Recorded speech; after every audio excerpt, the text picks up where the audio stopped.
그 남자가 처음 검수를 선보였을 때 그곳의 모두를 경악하게 했다. 그저 가볍게 한번 휘둘렀을 뿐인데 저택에서 가장 유명한 검객 중 한 명을 쓰러뜨렸다. 그 광경은 모두를 믿을 수 없게 만들었다. 어떻게 저런 쓸모없는 도련님에게서 저토록 정교한 검술이 나올 수 있단 말인가? 그들이 모르는 사실이 있었으니 전생의 우밍은 이미 검술의 대가 경지에 이르렀다는 것이었다. 그 시절 우밍은 그저 성안의 평범한 거지에 불과했다. 순전히 운이 좋아 천시 가문의 가주에게 거두어져 가문의 후계자 호위가 되었다. 그때 우밍은 하늘이 내린 가장 큰 축복이라 생각했다.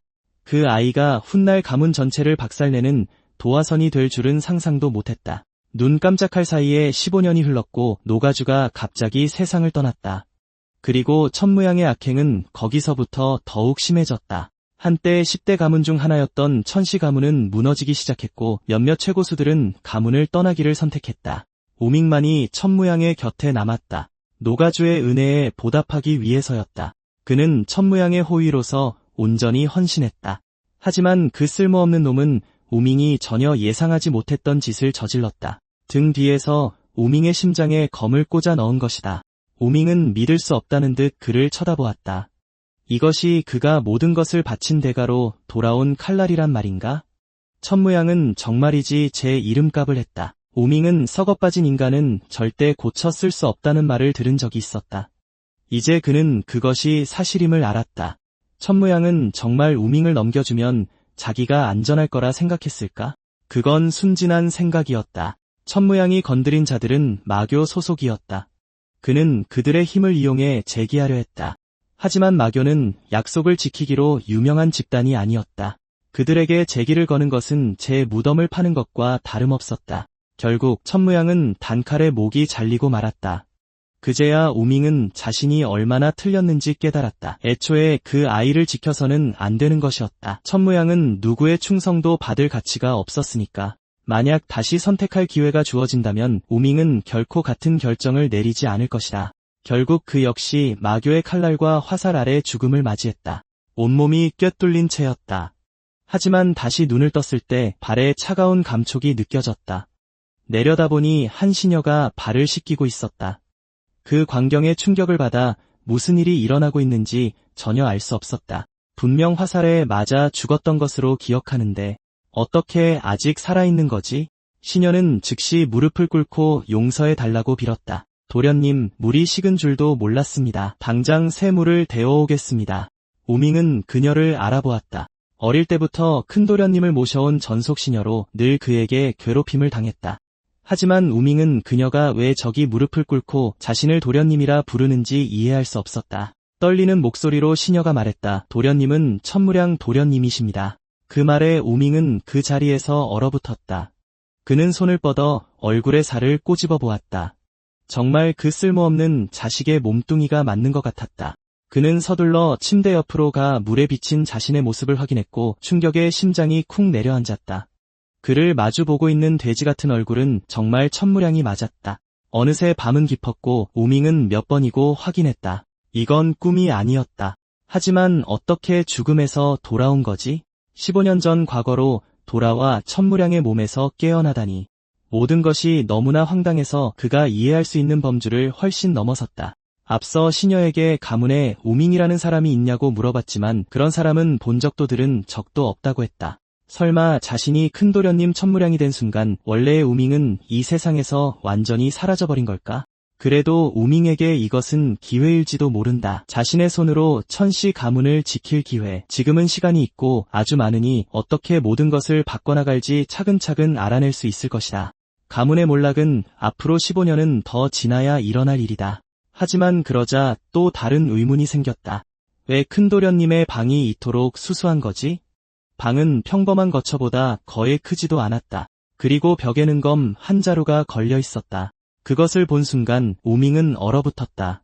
저 검은 분명 뭔가 달랐다. 만약 그가 착각한 게 아니라면 저것은 정광검이었다. 전생에 바로 저 검이 그를 죽였다. 그는 한때 그것을 둘러싼 소문을 들은 적이 있었다. 어둠 자체를 가르는 한 줄기 빛으로 벼려낸 신검이라고. 그것은 천시 가문의 큰 도련님에게 하사되는 검이었고 이는 즉 이제 정광검이 그의 것이라는 의미였다. 그 생각에 우밍의 호흡은 즉시 거칠어졌고 심장이 미친 듯이 뛰기 시작했다. 날카로운 소리와 함께 그는 칼날을 뽑아들었다. 역시나 검에서는 즉시 비범한 기운이 퍼져나왔다. 그가 가볍게 휘두르자 희미한 검명이 공기를 갈랐다. 이것은 정말 신검이었다. 우밍이 전생에 사용했던 어떤 검과도 차원이 달랐다. 그래서 그는 계속 정광검을 휘둘렀다. 가능한 한 빨리 그 감각에 익숙해지려 했었다. 아주 작은 들어 올림이나 배기조차 그것이 얼마나 비범한지를 드러냈다. 하지만 잠시 후 우밍은 무언가 잘못되었다는 것을 깨달았고 극심한 피로의 파도가 갑자기 그를 덮쳤다. 쿵 하는 큰 소리와 함께 그는 무릎을 꿇고 쓰러졌다. 그는 무슨 일이 일어나고 있는지 전혀 알 수 없었다. 그가 할 수 있는 것은 숨을 헐떡이는 것뿐이었다. 우밍 자신조차도 고작 그 정도의 움직임이었다는 것에 놀랐다. 그런데도 그의 호흡과 근육은 이미 한계에 다다랐다. 이 몸은 터무니없이 약했다. 다시 5시간이 흘렀다.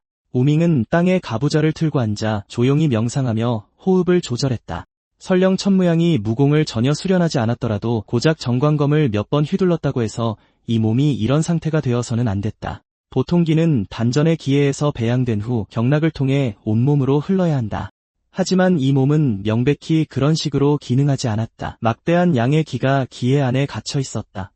너무 압도적이어서 경락을 전혀 통과할 수 없었다. 설상가상으로 그 기운들은 서로 충돌하며 경락과 기회 모두를 끊임없이 손상시키고 있었다. 우밍의 표정이 즉시 어두워졌다. 이런 상태에 대한 설명은 사실 하나뿐이었다. 영약을 무분별하게 남용하다 주화인마에 빠진 것이다. 눈 깜짝할 사이에 다음날 아침이 되어 연무장에 도착했다. 이 시간은 가문의 검객들이 보통 이곳에 훈련하러 오는 시간이었다. 하지만 오늘 수련하던 모두가 놀란 표정을 지었다. 전혀 어울리지 않는 누군가가 나타났기 때문이다. 고개를 돌려보니 연무장 한쪽 구석에서 우밍이 검을 계속해서 휘두르고 있었다. 모두가 그것을 이상하게 여겼다. 어째서 저 악명 높은 망나니가 갑자기 연무장에 나타난 걸까? 하지만 우밍 자신은 긴장을 풀 마음이 없었다. 이 몸은 완전 엉망진창이었다. 제대로 된 검술 훈련은 고사하고 목검을 휘두르는 것만으로도 이미 지쳤다. 이런 몸으로 검술을 연마하려는 건 기본적으로 불가능했다. 그래서 무명은 검을 옆으로 치웠고 지켜보던 두 남자는 그가 이미 포기했다고 생각했다. 하지만 그들이 예상치 못한 것은 그가 검술 수련을 계속하는 대신 연무장 전체를 달리기 시작했다는 것이었다. 얼마 지나지 않아 점점 더 많은 사람들이 그를 보려고 모여들었다. 잠시 후 그곳에 있던 대부분의 사람들이 그에게 시선을 고정했다. 처음에는 무명이 보여주기식으로 한두 바퀴 뛸 것이라고 생각했지만 이건 정말 보기 드문 광경이었기 때문이다. 하지만 모두의 놀람 속에 그는 연달아 10바퀴를 전부 뛰었고 그를 지켜보던 상당수 검객들은 눈에 띄게 짜증을 냈다. 이 녀석이 조용히 이곳을 떠날 생각이 전혀 없었던 것이다. 한 남자는 차가운 비웃음을 흘렸다. 그가 보기에는 이곳은 무명 따위가 마음대로 드나들 수 있는 곳이 아니었다. 만약 무명이 제 발로 나가지 않는다면 힘으로 쫓겨나게 될 것이었다. 한편 무명은 이 뚱뚱한 몸이 상상했던 것보다 훨씬 더 심각한 상태라는 것을 점점 더 확신하게 되었다. 어린 시절부터 천무양은 온갖 종류의 영약을 무분별하게 삼켜왔다. 그의 몸속 상태는 완전히 망가져 있었다. 수많은 영약의 기운이 서로 충돌하면서 그를 보양하기는커녕 모두 독으로 변해버렸다. 무명은 속으로 욕을 참을 수 없었다. 만약 그 멍청이 천무량이 그때 열심히 수련했다면 그는 무시무시한 힘을 가질 수 있었을 것이다. 지금으로선 무명의 최우선 과제는 이 몸이 영약을 제대로 흡수할 수 있는 상태로 만드는 것이었다. 선술은 나중으로 미뤄도 괜찮았다. 바로 그때 한 줄기 검광이 갑자기 허공을 갈랐다. 무명이 돌아보자 벽에 깊숙이 박힌 장검이 보였다. 그는 미처 대비하지 못했다. 이건 수련용 목검이 아니라 진짜 날이 선검이었다. 곧바로 등 뒤에서 목소리가 들려왔다. 죄송합니다, 도련님. 대련 중에 잠시 힘 조절을 못해서 검이 날아가 버렸습니다. 하지만 무명은 그 말투에 사과의 기색은 전혀 없고 노골적인 조롱만 담겨 있음을 단번에 알 수 있었다. 검객의 얼굴은 경멸로 가득 차 있었다. 방금 그 공격은 명백히 고의적이었다. 무명은 마음속으로 차갑게 욕설을 내뱉었다. 개자식. 다른 사람들도 빈정거리며 거들었다. 이곳은 천무양이 생각하는 것보다 훨씬 위험하니 언제든 다칠 수 있다고 말이다. 그러니 방에 틀어박혀 있는 게 괜히 나와서 망신당하는 것보다 나을 것이라고 했다. 그제야 무명은 마침내 이해했다. 이 사람들은 마음속 깊이 이 대공자를 무시하고 있었다. 검객은 속으로 비웃었다. 자기 눈에는 이 돼지 같은 놈이 부모백이 없으면 아무것도 아니었다. 그런데도 감히 연무장에 기어 나오다니 그 정도 경고면 겁을 먹고 방으로 돌아가기에 충분했을 터였다. 하지만 바로 다음 순간 무명의 반응은 그들 모두를 그 자리에 얼어붙게 만들었다. 그는 아주 무해한 미소를 지으며 부드럽게 말했다. 걱정해줘서 고맙군. 조심하도록 하지. 그러고는 아무 일 없었다는 듯 돌아서서 다시 달리기로 돌아갔다. 검객 옆에 있던 두 남자가 웃음을 터뜨렸다. 내가 내기에서 졌어. 돈 내놔. 돈을 챙긴 후 두 사람은 이렇게 쉽게 돈 번 건 처음이라며 이걸로 기로에 가서 술이나 마셔야겠다고 농담하며 떠나려 했다. 검객은 너무 화가 나서 온몸을 떨었고 그 모든 것을 무명의 탓으로 돌렸다. 그가 몰랐던 것은 무명 또한 속으로는 똑같이 분노하고 있었다는 것이다. 주인을 모욕하는 저 검객들은 완전히 선을 넘었다. 그가 참은 유일한 이유는 큰 소란을 일으키고 싶지 않았기 때문이다. 전생에서 그가 오랫동안 꿈꿔왔던 천시 가문의 비전무공은 아마도 천령각 안에 숨겨져 있을 것이었고 그는 그것을 손에 넣어야만 했다. 어쨌든 그는 이제 대공자 천무양의 신분을 가졌으니 그 지위를 제대로 이용한다면 천령각에 들어가는 것은 식은 죽 먹기 일터였다. 무명이 천령각에 도착하는 데는 그리 오랜 시간이 걸리지 않았다. 하지만 그곳에 도착한 순간 그는 자신의 출입 권한이 이미 박탈되었다는 것을 깨달았다. 다른 방법이 없었기에 그는 좌절하며 방으로 돌아갈 수밖에 없었다. 그제야 모든 것이 마침내 이해가 되었다. 천무양은 이미 가문의 후계자 지위를 박탈당했고 어쩐지 저들이 감히 그를 그토록 노골적으로 무시하더라니. 무명은 원래 장서각을 확인하여 영약 속의 기운을 더 빨리 흡수할 방법이 있는지 알아볼 계획이었다. 하지만 이제는 다른 길을 찾아야 할 것 같았다. 생각해보면 천무양의 어린 시절은 참으로 비참했다. 그의 몸은 이미 영약의 부작용으로 망가졌는데도 사방이 적의로 가득했다. 심지어 자신의 부하들조차 최소한의 존중도 없이 그에게 말을 걸었다. 어떤 면에서는 천무양도 한때는 전생의 무명만큼이나 고립되어 있었다. 그는 의지할 사람이 아무도 없다고 믿었음이 틀림없다. 심지어 자신의 호위인 무명조차 적으로 대할 정도였으니. 하지만 그런 생각을 하면서도 무명은 여전히 주먹을 꽉 쥐었다. 천무양은 그런 변명을 들을 자격이 없었다. 그에게 동료가 없었던 진짜 이유는 간단했다. 그 자신의 망나니 같은 잔인함이 모두를 떠나게 만들었다. 바로 그때 무명은 탁자 위에 놓인 음식 쟁반을 발견했다.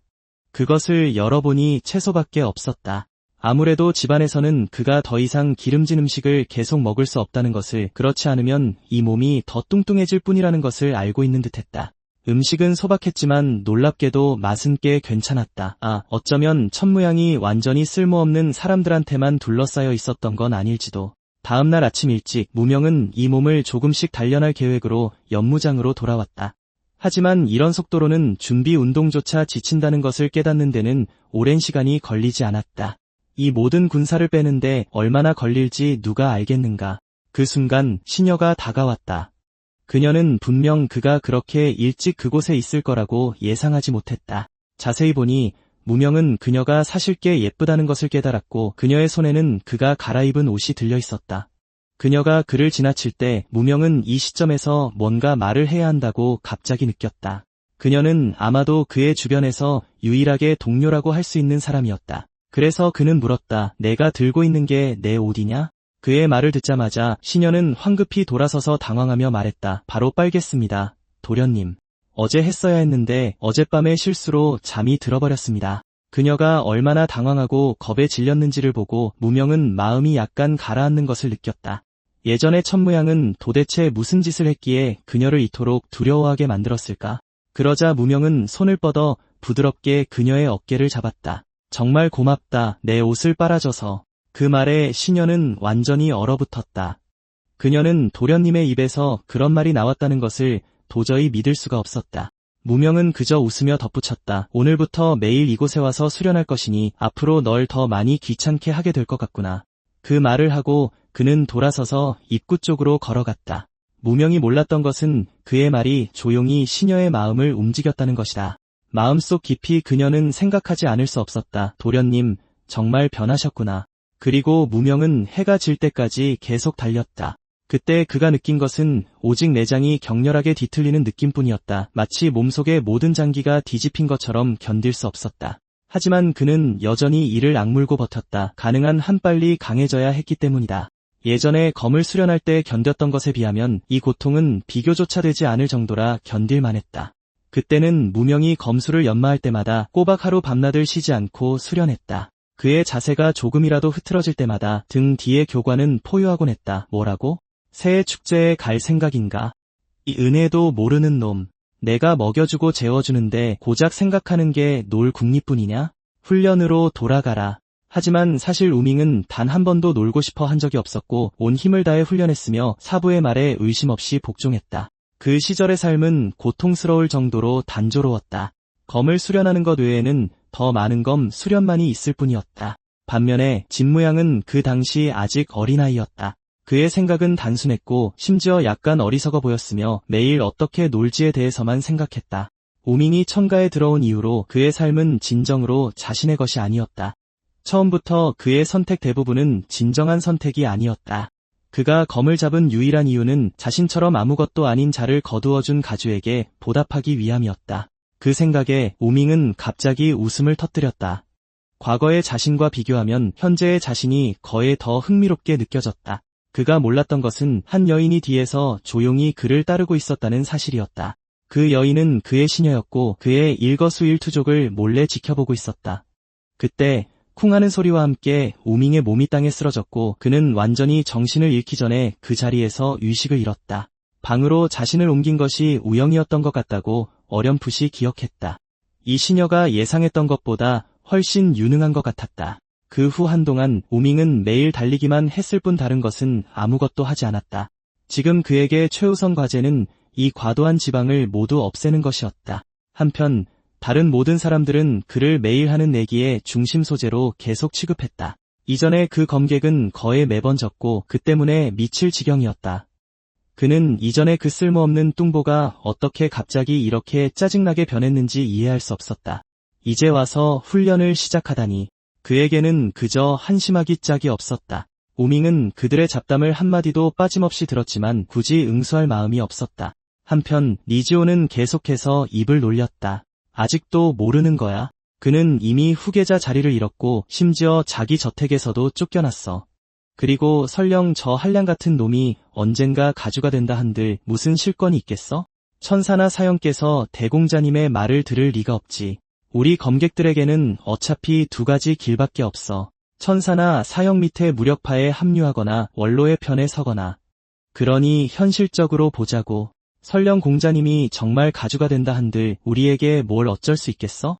그 후 무리는 우밍 덕분에 오늘도 쉽게 술값을 벌었다고 농담하며 떠날 준비를 했다. 우밍의 등을 보며 니지오는 나지막이 욕을 내뱉지 않을 수 없었다. 저 뚱보 자식 진짜 짜증나네. 바로 그때 우밍이 그의 옆을 지나가고 있었다. 그래서 그는 모든 말을 똑똑히 들었고 니지오가 일부러 한 말이라는 것이 명백했다. 니지오는 계속해서 그를 조롱했다. 대체 무슨 수작을 부리는 거냐 이 돼지야? 이제 와서 정신 차린 척하면 가주 자리를 다시 돌려줄 것 같아? 멍청한 놈. 우밍은 모든 것을 똑똑히 들었지만 여전히 조금도 반응하지 않았다. 그는 그저 무표정한 얼굴로 니지오를 지나쳐 걸어갔다. 니지오는 바닥에 침을 뱉었다. 저 돼지 놈이 분명히 들었는데 못 들은 척하는군. 생각보다 잘 참는구먼. 우밍은 반응하지 않았을지 모르지만 그 모든 말은 우영의 귀에 들어갔다. 우영은 적대적인 시선으로 니지오를 쏘아보았다. 이제야 이유가 생겼다. 그녀는 완전히 우밍의 편에 섰고 누군가 그를 그렇게 모욕하는 것을 용납할 수 없었다. 그래서 우영은 조용히 마음을 정했다. 다음 날 그녀는 니지오와 단판을 짓고 그가 했던 모든 말을 취소하게 만들 것이다. 다음 날 우밍은 다시 훈련장에 나왔고 공기를 가르는 몇 번의 날카로운 소리가 울렸다. 가볍게 휘두른 두 번의 검격이 이미 이전보다 훨씬 부드럽게 느껴졌다. 그것은 즉시 그의 자신감을 북돋았고 이대로 훈련을 계속하면 상황은 계속해서 나아질 것이었다. 그는 제대로 검을 휘두를 만큼의 체력을 길렀다. 그리고 검수를 수련하면서 영약을 흡수하도록 몸을 단련할 수 있다면 그의 성장은 더욱 빨라질 것이다. 하지만 그가 그렇게 생각하고 있을 때 앞에서 갑자기 고함 소리가 터져나왔다. 고작 시녀 주제에 감히 저렇게 거만하게 굴다니? 우밍은 고개를 들어 몇몇 사람들이 모여 있고 그 가운데 한 여인이 서 있는 것을 보았다. 그때 그는 그 여인이 공자님을 모욕하는 것은 용납할 수 없습니다. 라고 외치는 것을 들었다. 그제야 우밍은 그녀의 얼굴을 똑똑히 보았고 그곳에 서 있는 여인은 바로 우영이었다. 니지오는 우영의 멱살을 잡고 으르렁거렸다. 선을 넘지 마라. 하지만 우영은 전혀 두려움을 보이지 않았다. 대신 그녀는 그를 똑바로 쏘아보았다. 어제 공자님께 던진 모욕을 전부 들었습니다. 지금 당장 그 말들을 취소하십시오. 구경꾼들이 금세 모여들었고 모두들 무슨 일이 벌어지고 있는지 곧 깨달았다. 니지오가 전날 공자님에 대해 험담을 했고 시녀가 그것을 엿들은 것이었다. 니지오의 표정은 그 자리에서 험악해졌다. 그는 고작 하녀에게 이 정도로 몰릴 것이라고는 상상도 못했다. 한편 우영의 눈은 결의로 가득 차 있었다. 마치 오늘 사과를 받지 않고서는 물러설 생각이 없는 듯했다. 니지오는 완전히 이성을 잃고 즉시 허리에 찬 장검을 뽑았다. 그는 그녀의 목에 칼날이 닿았을 때도 그 완고한 태도가 살아남을지 보고 싶었다. 하지만 바로 다음 순간 니지오의 검이 다른 칼날에 맞아 튕겨나가며 쨍하는 큰 소리가 울렸다. 니지오의 눈이 충격으로 커졌지만 그는 누군가 끼어들 것이라고는 전혀 예상하지 못했다. 균형을 되찾자마자 그는 즉시 돌아섰다. 우밍은 이미 우영 앞에 서서 그를 차갑게 노려보고 있었다. 감히 여자에게 검을 겨누다니. 내 놈을 사내라 부를 수 있겠나? 니지오는 진심으로 충격받았다. 비록 그 일격이 가벼운 시험 삼아 휘두른 것이었다 해도 그는 우밍이 자신의 검을 막을 것이라고는 전혀 예상하지 못했다. 한편 우밍은 어제 보였던 침착한 태도를 완전히 버렸다.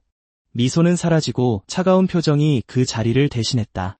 니지오는 그에게 잔소리 말고 비키라고 조급하게 말하며 오늘은 무슨 일이 있어도 저 시녀에게 버릇을 가르쳐주겠다고 했다. 하지만 우밍은 즉시 그의 말을 끊었다. 말은 됐다. 검을 뽑아라. 그 말이 떨어지는 순간 니지오의 얼굴에 혼란과 불신이 스쳐 지나갔다.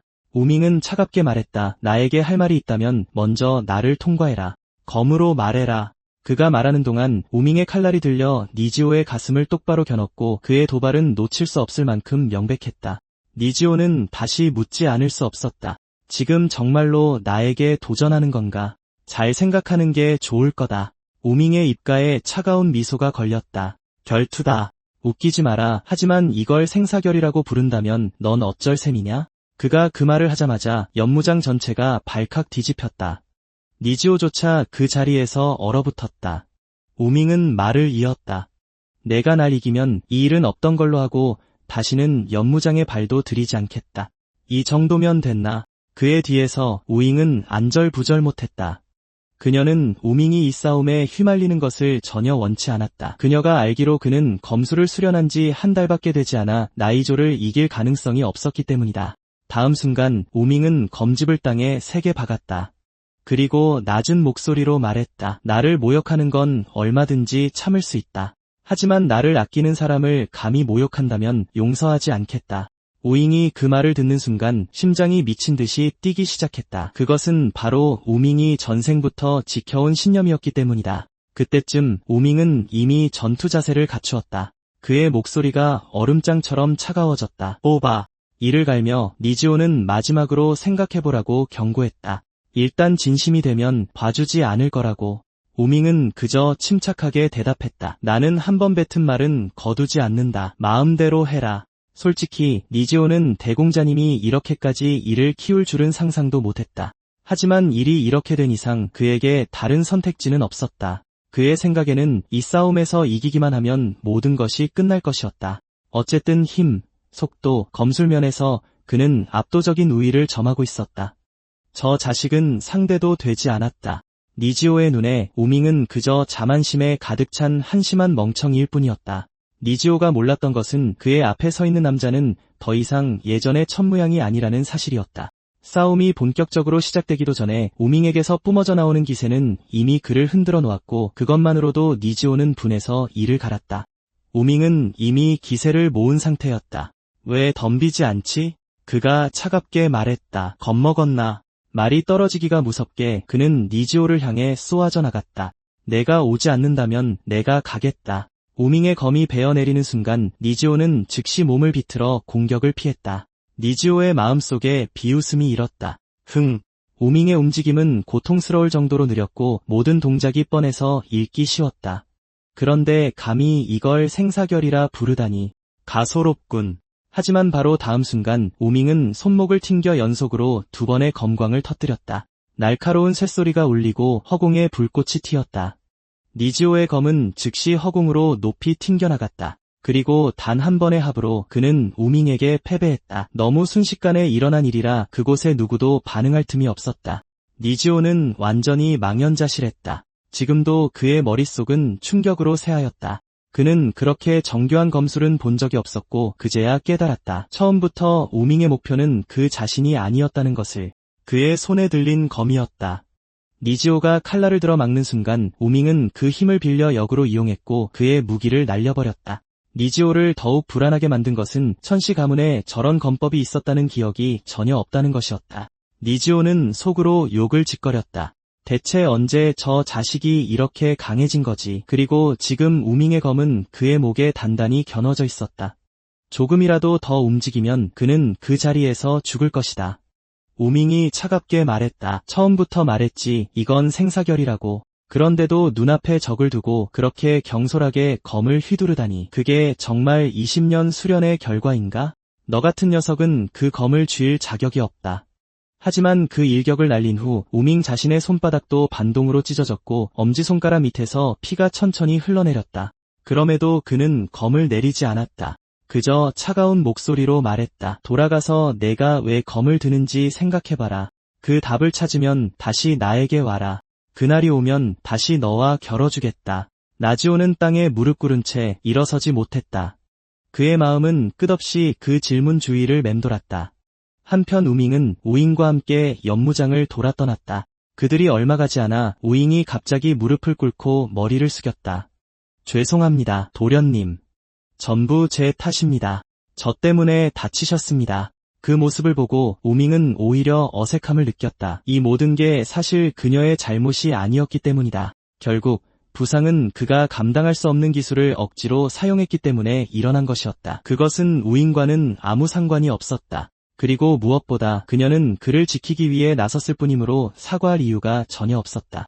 우잉의 마음은 그 말에 심하게 흔들렸다. 우밍이 방금 했던 말을 떠올렸기 때문이다. 나를 모욕하는 건 참을 수 있지만 나를 아끼는 사람을 모욕하는 건 절대 참지 않겠다. 내 사람을 지키기 위해서라면 누가 앞을 가로막든 상관없이 절대 자비를 보이지 않겠다. 우잉에게 그 두 마디의 충격은 엄청났다. 그녀의 생각은 20년 전의 등불 축제로 거슬러 올라갔다. 그때 어린 천무양은 진지하게 그녀에게 말했었다. 강해져서 저 거대한 코끼리처럼 막강한 가주가 되어 자신의 주변 사람들을 모두 지켜주겠다고. 그는 심지어 바로 다음 날부터 연무장에 가서 검술을 배우겠다고도 했다. 그리고 그는 우잉에게 자랑스럽게 약속했다. 지금은 누나가 나보다 키가 크지만 언젠가 내가 누나도 지켜줄게. 몇 줄기 눈물이 천천히 우잉의 뺨을 타고 흘러내렸다. 그 말을 다시 듣자 그녀는 마음 깊이 흔들렸다. 그리고 순간 그녀는 도련님이 여전히 모두를 지키고 싶어 했던 그때 그 사람인 것 같다고 느꼈다. 하지만 두 사람이 이야기를 나누고 있을 때 거칠고 묵직한 목소리가 갑자기 그 순간을 갈랐다. 그 말에 책임질 수 있겠나? 그 목소리를 듣는 순간 우밍의 동공이 급격히 수축했다. 묵직한 발걸음 소리와 함께 거대한 인형이 앞에서 천천히 다가왔다. 그는 천무양의 숙부이자 천시 가문을 지탱하는 세 기둥 중 한 명이며 천령검대와 봉황검대의 총사령관이었다. 그는 우밍 앞에 멈춰서서 다시 한번 깊은 목소리로 물었다. 방금 내가 한 그 말 진정으로 책임질 수 있겠느냐? 우밍은 재빨리 폭권하며 고개를 숙였다. 제가 어리석고 무지했습니다. 숙부님께 무난 인사도 드리지 못했으니 부디 용서해 주십시오. 하지만 속으로 우밍의 생각은 이미 혼란에 빠져 있었다. 그의 앞에 서 있는 남자는 이번 생의 천무양의 숙부였다. 하지만 우밍의 전생에서는 그 누구보다 믿고 따랐던 사형이기도 했다. 우밍은 그들이 이렇게 다시 만날 줄은 상상도 하지 못했다. 하지만 그의 숙부는 그런 말에는 전혀 관심이 없다는 듯 차갑게 말했다. 가소롭구나. 가식적인 예의에 시간을 낭비하지 말고 내 질문에나 바로 대답해라. 우밍의 심장이 약간 가라앉았다. 그의 사형은 원래의 천무양을 똑같이 얼음처럼 차가운 무관심으로 대했었다. 심지어 그 아이는 구제불능이라고 선언하기까지 했다. 그럼에도 우밍은 지금 함부로 말할 생각이 없었다. 그가 지키고 싶은 사람들은 바로 여기에 서 있었다. 그것이 그의 신념이었다. 그 말을 듣고 그의 숙부는 속으로 비웃을 뿐이었다. 우밍의 입에서 나온 말은 단 한마디도 믿을 가치가 없었다. 그의 생각은 방금 결투에서 우밍이 사용했던 검술로 돌아갔다. 그것은 분명 철룡검의 초식 중 하나인 용조수였다. 그 기술은 철룡검 핵심부의 비기였다. 핵심부 외부의 사람은 결코 배울 수 없었을 터 이는 숙부의 눈에 우밍이 핵심부 내의 배신자로부터 불법적으로 배웠다는 것을 의미했다. 그는 그 배신자를 끌어내 엄벌에 처할 생각이었을 뿐만 아니라 감히 그런 자를 보호하거나 감싸주는 자 또한 처벌할 생각이었다. 그는 우밍이 과연 누구를 보호할 수 있을지 보고 싶었다. 이토록 위압적이고 엄격한 숙부 앞에서 우밍은 허풍으로 넘어갈 수 없다는 것을 알았다. 한마디 한마디를 신중하게 골라야 했다. 그래서 그는 고개를 들고 말했다. 배신자는 없습니다, 숙부님. 저는 그저 누군가 그 초식을 쓰는 것을 한번 보고 용조수를 혼자 따라 했을 뿐입니다. 그 말을 듣자 숙부는 눈에 띄게 잠시 멈칫했다. 그러더니 갑자기 푹하고 큰 소리로 웃음을 터뜨렸다. 그의 웃음소리는 넓고 우렁찼다. 배짱 한번 두둑하구나, 애송이. 이제 내 앞에서 감히 거짓말까지 하는 것이냐? 그 설명은 가소로웠다. 다음 순간 숙부는 갑자기 허리에 찬 검을 뽑았다. 끔찍한 압박감이 즉시 두 사람을 정면으로 짓눌렀고 우밍은 숙부의 힘이 진정 얼마나 헤아릴 수 없는지 더욱 분명히 깨달았다. 그 기세는 너무나 압도적이어서 우밍과 무영 둘 다 겨우 서 있을 정도였다. 숙부의 목소리에서는 경멸이 뚝뚝 묻어났다. 너 같은 놈이 한번 보고 그런 기술을 재현할 수 있을 리가 없다. 검을 뽑아라. 내 검날에서 직접 답을 얻겠다. 우밍은 차분한 목소리로 대답했다. 저를 믿지 못하시겠다면 숙부님, 제가 본 적 없는 검초를 사용해 보십시오. 제가 바로 이 자리에서 따라 해보이겠습니다. 하지만 숙부는 여전히 한마디도 믿지 않는 것이 분명했다. 그의 시선은 우밍의 찢어진 손바닥에서 여전히 흐르는 피로 향했다. 그의 몸이 그 기술을 견디지 못해 남은 상처였다. 숙부는 조용히 한숨을 내쉬었다. 넌 지금 상황을 모면하기 위해 거짓말에 거짓말을 더하고 있을 뿐이다. 지금 내가 하는 말은 단 한마디도 믿을 수 없다. 그러고는 무영에게 시선을 돌려 무슨 일이 있었는지 정확히 설명하라고 명령했다. 무영의 얼굴은 즉시 충격으로 가득 찼지만 그녀 주인의 숙부는 그녀의 기분을 신경 쓸 생각이 전혀 없어 보였다. 그의 표정은 냉정하고 무자비했다. 내게 거짓을 고하면 그가 말했다. 몇 자리도 없이 죽게 될 줄 알아라. 두려움이 즉시 무영의 마음을 덮쳤다. 그녀의 주먹은 마디마디가 하얗게 변할 때까지 서서히 쥐어졌다. 그러고는 떨면서 입을 열기 시작했다. 지난 한 달 동안 저는 계속 도련님 곁에 있었습니다. 제가 가장 많이 본 것은 도련님의 미소입니다. 언제든 상관없이 도련님은 항상 얼굴에 미소를 띠고 계셨습니다. 무영은 온몸을 떨고 있었고 사실 그녀가 아는 것은 그것이 전부였다. 그 모든 것을 들은 후 숙부의 얼굴에는 뚜렷한 놀라움이 나타났다. 목소리에 노골적인 의심을 담아 그는 무영을 보며 물었다. 무영, 자격지심에 불같이 화를 내던 아이가 정말 이 시간 내내 웃고 있었다는 말이냐? 무영은 고개를 끄덕였다. 그녀는 잘못 본 것이 아니라고 확신했다. 그건 정말 미소였다. 연병장을 몇 바퀴고 뛸 때조차 그 미소는 그의 얼굴에서 떠나지 않았다. 무영에게 있어 지난 한 달 동안 도련님이 가장 많이 한 일은 미소 짓는 것이었다. 그제야 우밍은 무영이 조용히 모든 것을 알아차렸다는 것을 깨달았다. 그 당시 그는 살을 빼는데 너무 집중한 나머지 솔직히 그녀에게 별로 신경을 쓰지 못했다. 무영이 몰랐던 것은 우밍이 웃는 데에는 한 가지 단순한 이유가 있었다는 것이다. 생전 처음으로 그는 진정으로 자신을 위해 열심히 노력하고 있었다. 무영은 다른 사람들이 도련님을 면전에서 조롱할 때조차 그는 한 번도 쳐다보지 않았다고 설명했다. 예전의 대공자였다면 분노로 폭발하거나 굴욕감에 도망쳤을 것이다. 하지만 이번에는 둘 다 하지 않았다. 오히려 무영을 위해 검을 뽑은 것은 이번이 처음이었다. 그래서 그녀는 그의 변화를 그렇게 분명하게 느낄 수 있었고 그를 믿기로 선택한 이유였다. 그 순간 숙부의 마음조차 약간 흔들렸다. 이 녀석이 정말 변한 것일까? 그러고는 그의 시선이 우밍의 눈에 고정되었다. 그리고 오래 볼수록 그는 눈앞의 남자가 이전과는 정말 다르다는 것을 더욱 확신하게 되었다. 숙부는 우밍이 어떤 무공을 아는지 물었다. 우밍은 솔직하게 대답했다. 저는 태양신공만 압니다. 하지만 숙부의 눈에는 그 기술이 평범한 수련생이 배울 수 있는 것과 다를 바 없었다. 숙부는 손가락 2개를 들어 올리며 차갑게 말했다. 2달 주겠다. 지금부터 2달 뒤 수석 수련생을 꺾어라. 내가 그걸 해낸다면 널 믿어보도록 하지. 우밍을 사나운 시선으로 고정시킨 채 숙부는 물었다. 자, 말해봐라. 해낼 자신 있느냐? 하지만 속으로 우밍은 투덜거리지 않을 수 없었다. 전생에서도 그의 사형은 항상 이런 식으로 사람을 시험했다. 그럼에도 불구하고 우밍이 다음에 한 말은 숙부마저 눈에 띄게 경악하게 했다. 그를 똑바로 쳐다보며 우밍은 말했다. 2달은 필요 없습니다. 1달이면 충분합니다. 숙부는 천천히 검을 칼집에 넣었다. 그렇다 해도 그는 낮은 목소리로 말했다. 여전히 2달을 주겠다. 그때쯤이면 진짜 변화를 볼 수 있기를 바란다. 숙부가 떠난 후 우밍도 가려고 몸을 돌렸다. 그는 여전히 한 바퀴 더 뛸 생각이었기 때문에 무영에게 같이 가자고 불렀다. 마음속 깊이 우밍은 숙부가 자신을 완전히 다른 시선으로 보게 만들겠다고 맹세했다. 눈 깜짝할 사이에 반달이 지났고 우밍의 몸은 눈에 띄게 날씬해졌다. 그 2주 동안 그는 거의 매일 훈련에 파묻혀 지내며 태양신공을 5성까지 억지로 끌어올렸다. 그 덕분에 그의 몸 안에 있던 과도한 양기는 거의 완전히 정제되었다. 하지만 몸 안에 남은 음기는 태양신공의 성질과 충돌했고 우밍은 여전히 그것을 녹일 방법이 없었다. 천령각에 있을 때 더 심오한 수련법을 배웠더라면 그는 심지어 상처가 아물듯 자신의 기에도 저절로 치유되기를 바라는 자신을 발견했다. 바로 그때 결코 우호적이지 않은 목소리가 들려왔다. 어떤 사람들은 정말 운이 좋아. 수석 수련생에게 공개적으로 도전할 기회를 얻다니. 다른 사람이었다면 절대 그런 대우를 받지 못했을 텐데. 그 순간 우밍은 그들 바로 뒤에 서서 조용히 듣고 있었다. 그들은 분명히 그가 거기 있다는 것을 알고 있었다. 그 말들은 처음부터 그를 향한 것이었다. 그들은 의도적으로 그의 심기를 건드려 그가 위협을 느끼면 일찌감치 물러나기를 바랐다. 하지만 그때 우밍은 앞을 보고 살짝 미간을 찌푸렸다. 그들 앞에 아직 한 사람이 앉아 있었기 때문이다. 그 남자는 아무렇지 않게 사제들에게 너무 심하게 굴지 말라고 말한 뒤 조롱하는 어조로 덧붙였다.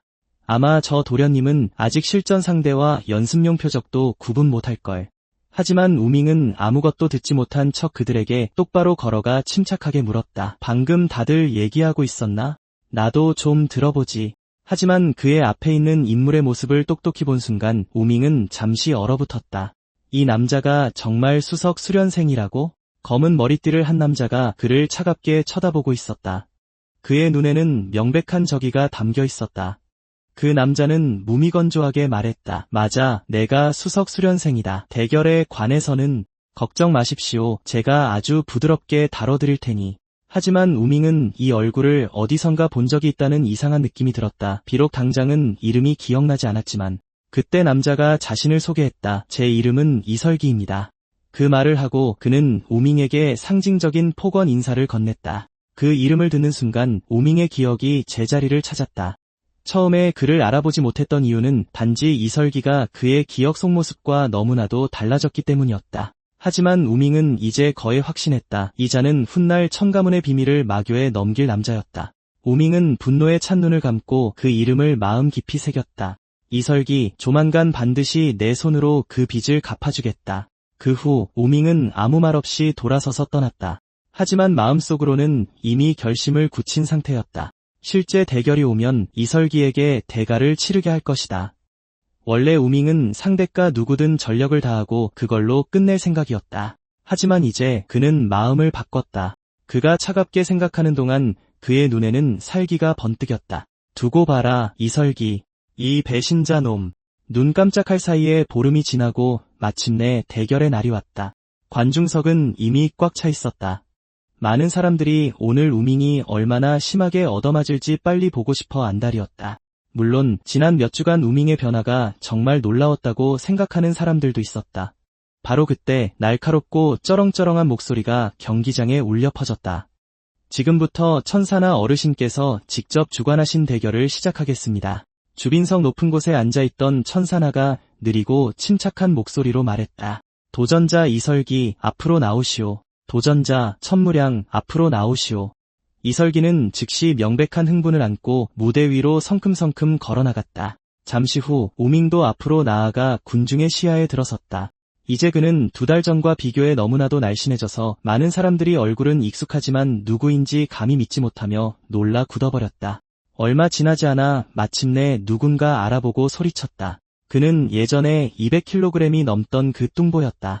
변화가 너무나 극적이어서 대부분의 사람들이 첫눈에 그를 알아보지 못했던 것이다. 중앙에 도착하자 우밍은 고개를 들어 이에 앉아있는 숙부를 바라보았다. 그는 정중히 인사하며 침착한 목소리로 말했다. 죄송합니다. 숙부님, 제가 한 발 늦었습니다. 하지만 그의 숙부는 분명 의례적인 말에는 관심이 없었다. 그는 차갑게 말할 뿐이었다. 격식은 차리지 마라. 싸울 준비나 해라. 그 말을 듣고 우밍은 손에 든 목검을 가볍게 튕기며 대답했다. 저는 이미 준비됐습니다. 언제든지 덤벼도 좋습니다. 그의 맞은편에서 이설기 역시 우밍을 보고 놀라움을 감추지 못했다. 그는 이 뚱보가 그 정도의 의지력을 가졌을 줄은 단 2달 만에 예상하지 못했다. 우밍이 정말로 그렇게나 살을 뺐다니. 하지만 그를 더욱 거슬리게 한 것은 우밍의 얼굴에 떠오른 침착한 자신감이었다. 우밍은 기껏해야 한 달 동안 열심히 훈련했을 뿐이다. 정말로 그 정도로 자신의 검에 맞설 수 있다고 생각하는 건가? 그러고 나서 이설기는 위쪽 좌석을 올려다보았다. 그는 천사나 어르신이 정말 무슨 생각을 하는지 알 수 없었다. 하지만 그에게 있어 이것은 오히려 더 좋은 기회가 될 뿐이었다. 어쨌든 오늘 지켜보는 것은 총사령관뿐만이 아니었다. 천령검대와 봉황검대의 중요 인물들도 참석했기에 이설기는 이 순간을 이용해 깊은 인상을 남기기로 이미 결심했다. 우밍은 속으로 비웃었다. 처음부터 이설기는 그를 단지 발판 이상으로 여기지 않았다. 우밍은 그 남자의 머릿속 계산이 거에 들리는 듯했다. 어떻게 우밍을 짓밟음으로써 윗사람들에게 아첨할 것인지 말이다. 이설기는 바로 그런 인간이었다. 속부터 썩어빠진 교활한 기생충. 그가 진정으로 뛰어났던 것은 결코 검술이 아니었다. 그것은 조종, 아첨, 정치질, 그리고 기만을 통해 위로 기어오르는 것이었다. 그는 탐욕에 눈이 완전히 멀어버린 그런 부류의 인간이었다. 결국에는 손에 넣을 수 있는 모든 정보 조각을 마귀와 같은 적들에게 팔아넘길자. 우밍의 전생에서 그가 그것을 깨달았을 때는 이미 너무 늦어버렸다. 하지만 이제는 상황이 달랐다. 그는 과거로 돌아왔고 이번에는 모든 것을 바꿀 힘과 기회를 모두 가졌다. 전생에서 내리지 못했던 심판을 이번 생에서는 100배로 돌려주리라. 지금까지 모든 것은 아마도 이설기의 계획대로 정확히 펼쳐졌을 것이다. 그는 이런 계략을 통해 수련생 수석의 자리에 올랐다. 불행히도 이설기에게 오늘이 아주 운없는 날인 이유는 그의 앞에 서 있는 사람이 바로 우밍이었기 때문이다. 우밍은 기본 자세를 잡았지만 그는 이설기를 너무나도 잘 알았다. 우밍에게 있어 이설기의 검객으로서의 길은 오늘 여기서 끝날 것이다. 바로 그때 숙부가 날카롭게 외쳤다. 시작. 말이 떨어지자마자 우밍이 앞으로 튀어나갔다. 그것을 보고 이설기는 속으로 비웃었다. 저 속도는 거북이보다도 느리군. 다음 순간 우밍은 높이 뛰어올라 이설기의 머리 바로 위로 내려왔다. 하지만 이설기의 눈에는 그 동작이 빈틈투성이었다. 이설기가 보기에 우밍은 분명히 주도권을 잡으려 하고 그가 반격하는 순간 그 이상한 기술을 사용해 그의 검을 쳐내려 하고 있었다. 하지만 이설기는 이미 간파했다고 믿었기에 다시는 그 수에 넘어갈 리가 없었다. 1초 후 우밍은 망설임 없이 아래로 베어내렸다. 이설기는 완전히 자신만만하게 목검을 들어 침착하게 막았다. 그는 심지어 비웃으며 말했다. 실력이 있다면 어디 한번 내 검을 다시 쳐내보시지. 날카로운 소리와 함께 두 목검이 서로 부딪혔다. 우밍조차도 순간적으로 허를 찔렸다. 그는 이설기가 실제로 자신의 공격 경로를 읽을 줄은 예상하지 못했다. 이설기는 그 망설임이 순간을 즉시 포착하여 손목을 꺾어 우밍의 검을 날려버렸다. 빈틈을 이용해 그는 몸을 비틀어 순식간에 우밍의 등 뒤로 파고들었다. 그리고는 우밍의 등을 향해 검을 세게 휘둘렀다. 우밍은 그가 그렇게 공격을 연계할 줄은 분명 예상하지 못했다. 몸이 앞으로 쏠리자 그는 등 뒤로 백핸드 배기를 휘둘렀다. 하지만 이설기에게 그런 동작은 지독하게 평범했다. 이설기는 원래 우밍에게 약간의 체면을 남겨줄까 생각했었다. 하지만 그렇게 많은 중요 인물들이 지켜보는 가운데 우밍을 발판으로 삼을 완벽한 기회를 낭비할 리가 없었다. 그 순간 이설기가 이미 그의 팔을 제압했기 때문에 우밍의 표정이 살짝 어두워졌다. 다음 순간 이설기는 검자루를 앞으로 밀어 우밍의 옆구리를 세게 가격했다. 그리고는 제자리에서 축을 돌려 우밍의 몸에 그대로 잔혹한 발차기를 날렸다. 그 일격에 우밍은 비틀거리며 뒤로 물러났고 심하게 기침하며 무거운 생각이 가슴에 내려앉았다. 어떻게 이 녀석이 이렇게 강하지? 하지만 거의 즉시 우밍은 뭔가 이상하다는 것을 깨달았다. 가느다란 보라색 기운의 가닥들이 이설기의 몸 주위에서 깜빡이기 시작했다. 그 시점에서 이설기는 분명 자신이 이 경기를 손에 넣었다고 확신하고 있었다. 조롱하는 미소를 지으며 그는 말했다. 똑똑히 보시죠, 도련님. 다음 검격이 진짜다. 그 말이 채 끝나기도 전에 이삭의 모습이 흐릿해지며 검에서 여러 줄기의 검광이 터져나왔다. 저 검광을 정면으로 맞는다면 이 몸은 그 자리에서 분명 부상을 입을 거라 생각하며 우밍의 심장이 쿵 내려앉았다. 하지만 지금 이 몸의 반응 속도로는 정면으로 피할 방법이 없었다. 리삭지는 자신감에 넘쳤다. 그에게 있어 이 쓸모없는 도련님을 상대하는 것은 세상에서 가장 쉬운 일이었다. 바로 다음 순간 우밍이 쿵 소리를 내며 한쪽 무릎을 꿇었다. 그것을 본 리삭지는 둘 사이의 격차가 엄청나다는 것을 더욱 확신했다. 비교할 가치조차 없었다. 게다가 방금 사용한 초식은 그의 필살기였기에 지켜보던 모든 사부들에게 칭찬을 받을 것이 분명했다. 그 순간 리삭지는 마치 승리를 받아들이려는 듯 천천히 팔을 들어 올리며 이미 축하를 시작한 것과 다름없었다. 그의 마음속에서는 모든 것이 계획대로 진행되었다. 그는 이미 대결에서 이겼고 남은 것은 뒤따를 박수와 영광을 누리는 것뿐이었다. 하지만 그때 리삭지는 갑자기 얼어붙었다. 귓가의 환호성이 전혀 들리지 않았기 때문이다. 게다가 시야가 뭔가 이상하게 느껴졌다. 관중석의 구경꾼들이 모두 옆으로 기울어져 보였다. 그제야 그는 바닥에 쓰러져 있는 것이 바로 자신이라는 것을 깨달았다. 동시에 우밍의 발걸음이 바로 옆에서 천천히 멈췄다. 우밍은 마치 죽은 개를 쳐다보듯 차갑게 그를 내려다보았다. 리삭지는 충격에 휩싸였다. 그는 천무량이 왜 아직도 상처 하나 없이 서 있는지 도무지 이해할 수 없었다. 우밍이 차갑게 비웃었다. 땅바닥이 잠자기엔 너무 차갑지. 리삭지는 온몸이 말을 듣지 않는 것 같았다. 머릿속은 완전히 혼란스러웠고 방금 무슨 일이 있었는지조차 기억할 수 없었다. 그때 그는 앞에 놓인 자신의 목검이 이미 두 동강 나 있는 것을 보았다. 대결에 부서진 조각들이 마음속에 떠오르자 그의 시선은 멍해졌다. 그는 마침내 방금 우밍이 자기 위로 뛰어올랐을 때 그 공격을 쉽게 막을 수 있을 것이라고 생각했던 것을 기억해냈다. 대신 무기가 부딪히는 순간 그의 목검은 그대로 잘려나갔고 이는 그 순간부터 이미 패배했다는 것을 의미했다. 그 이후에 상상했던 승리, 영광, 박수갈채는 모두 그의 머릿속 망상에 불과했다. 리삭지는 믿을 수 없었다. 고작 한 달 검을 수련한 쓸모없는 도련님에게 정말로 졌다는 것을. 설상가상으로 제대로 된 공격 한 번 막아내지 못하고 완전히 쓰러졌다. 이제야 그는 자신과 우밍 사이의 격차가 건널 수 없는 심연이라는 것을 진정으로 깨달았다. 리삭지의 멍하고 망연자실한 표정은 우밍의 마지막 공격을 더욱 빠르고 무섭게 보이게 할 뿐이었다. 리삭지는 죽은 개처럼 누워 자신이 정말로 천무량에게 졌다는 사실을 받아들일 수 없었다. 우밍은 그저 차가운 콧방귀를 뀌고 마음속으로 그에게 사형 선고를 내렸다. 그저 배신자가 될 놈일 뿐. 그의 날도 머지않아 올 것이다. 그 말을 듣고 리삭지의 심장이 철렁했다. 배신자가 될 놈이라니. 이 자식은 대체 무슨 소리를 하는 거야? 우밍은 그에게 더 이상 말을 낭비할 생각이 없었다. 그는 그저 차갑게 말했다. 오늘은 이만 봐주겠다. 이제부터 내가 하는 모든 것을 지켜보겠다. 리삭지는 그 말을 전혀 이해할 수 없었다. 그가 생각하기에 그는 잠시 방심했을 뿐이었다. 그게 전부였다. 하지만 그가 완벽하게 이해한 것이 하나 있었다. 이번에 그는 아마 정말로 끝장났을 것이다. 결국 그는 가문에서 가장 악명 높은 쓸모없는 도련님에게 막 졌으니까. 그렇다면 소위 쓰레기보다도 더 못한 놈이 되는 게 아닌가? 오늘부터 그는 웃음거리가 될 운명이었다. 현장의 모든 사람들도 제자리에 얼어붙었다. 방금 무슨 일이 일어났는지 아무도 똑똑히 보지 못했기 때문이다. 정말로 한수만의 대결이 끝난 것인가, 아니면 리삭지가 그저 그렇게 약했던 것인가? 그 자리에 있던 모든 사람 중 우밍을 위해 진심으로 기뻐한 사람은 단 한 명, 바로 무영이었다. 그녀는 전생에 그가 남몰래 아꼈던 사람이었고 이번 생에서도 그들의 운명은 다시 한번 얽히게 되었다. 그러고 나서 우밍은 숙부가 앉아있는 높은 단상을 향해 시선을 들었다. 숙부는 차갑게 콧방귀를 뀌었지만 그조차도 이 녀석에게 정말 뭔가 있으며 정말로 변한 것 같다는 점은 인정해야만 했다. 우밍은 단상을 향해 옅은 미소를 지으며 그에 답했다.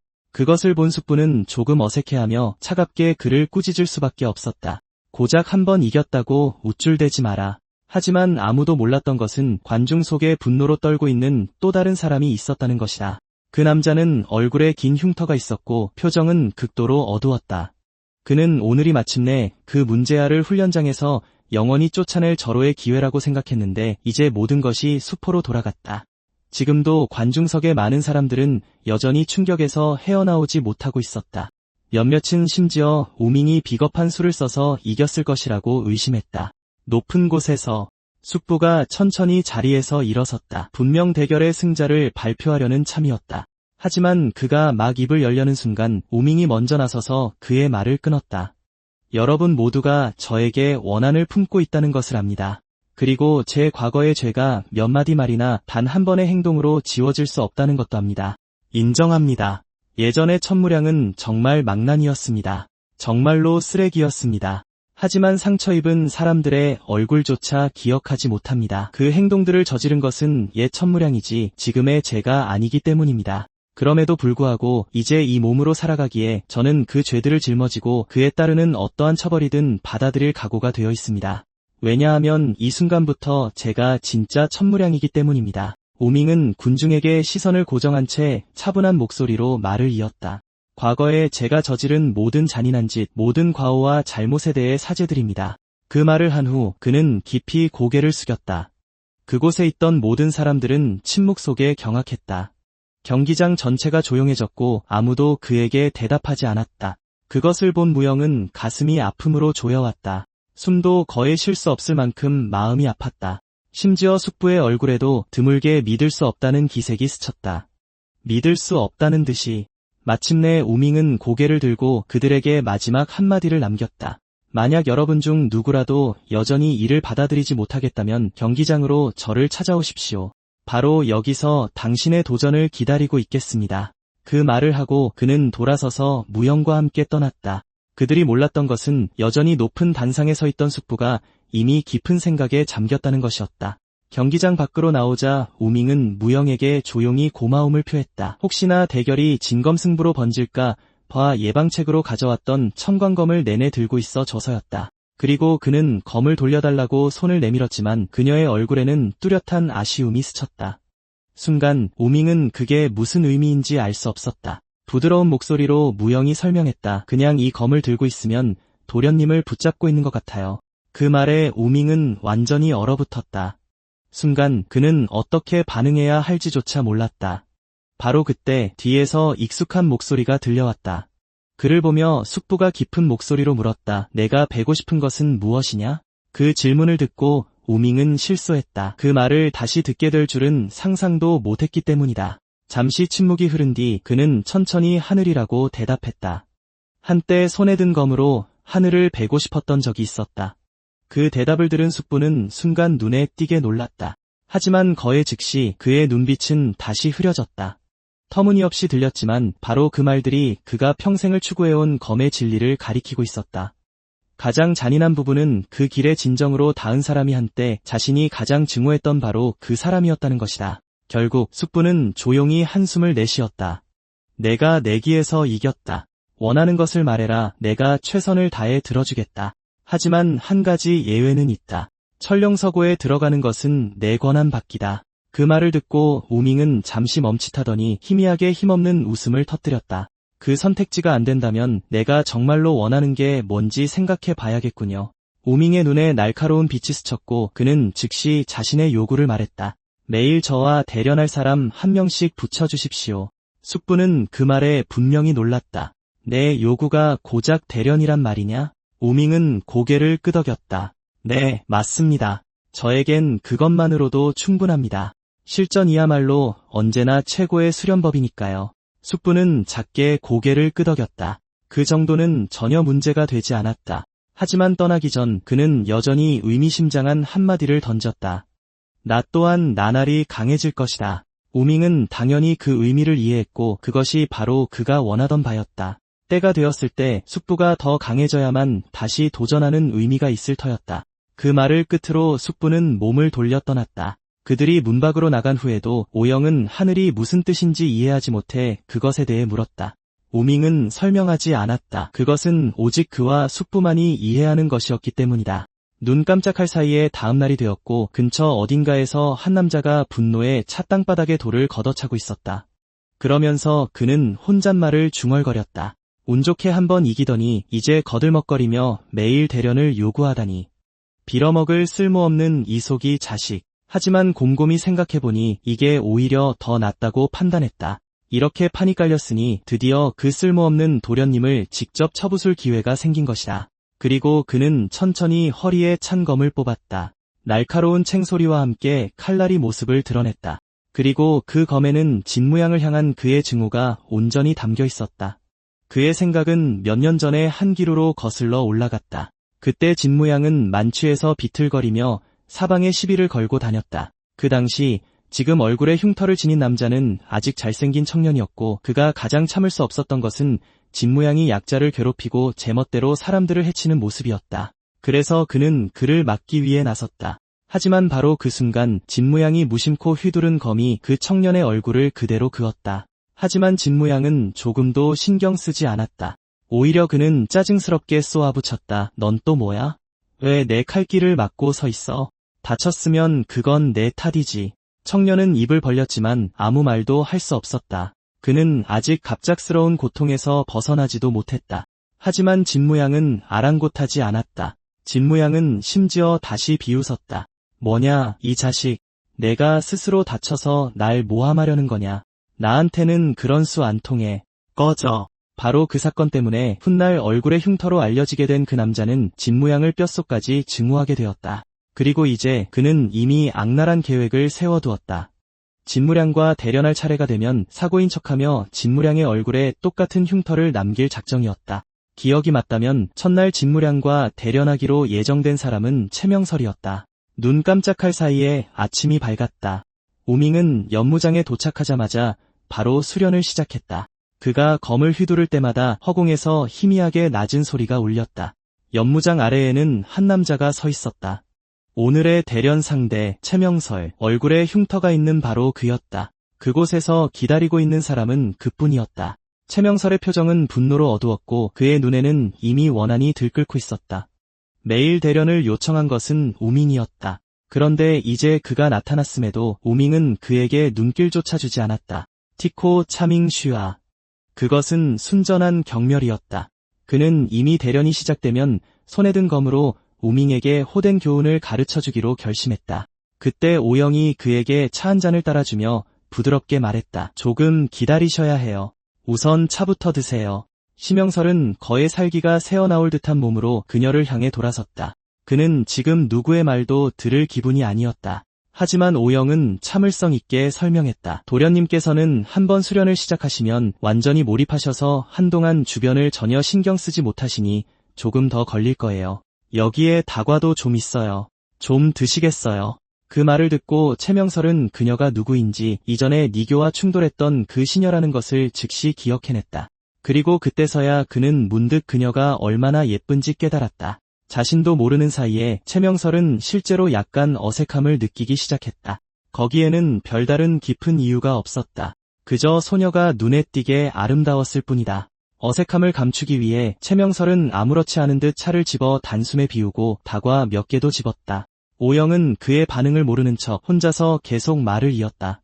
도련님께선 지금 수련에 정말 집중하고 계세요. 예전처럼 사방에 문제를 일으키고 다니시지도 않고요. 그래도 너무 무리하시는 건 아닌지 걱정이 돼요. 그 말을 듣고 최명설은 어리둥절함을 감출 수 없었다. 기억이 맞다면 예전에 대공자님은 오영을 잘 대해준 적이 없었다. 그런데 그녀는 여전히 우밍을 이토록 걱정하는 것일까? 오영은 부드럽게 미소 지으며 말했다. 예전 도련님께서 정말 끔찍한 짓을 많이 하셨죠. 하지만 지금은 예전에 저지른 잘못들을 진심으로 바로잡으려고 노력하시면서 많이 변하셨어요. 잠시 후 그녀는 진지하게 덧붙였다. 그리고 처음부터 저는 항상 도련님께서 마음 깊은 곳에서는 사실 의로운 분이라고 믿었어요. 심영설은 속으로 비웃었다. 그는 대공자님이 최근에 많이 변했다는 것을 부정하지는 않았다.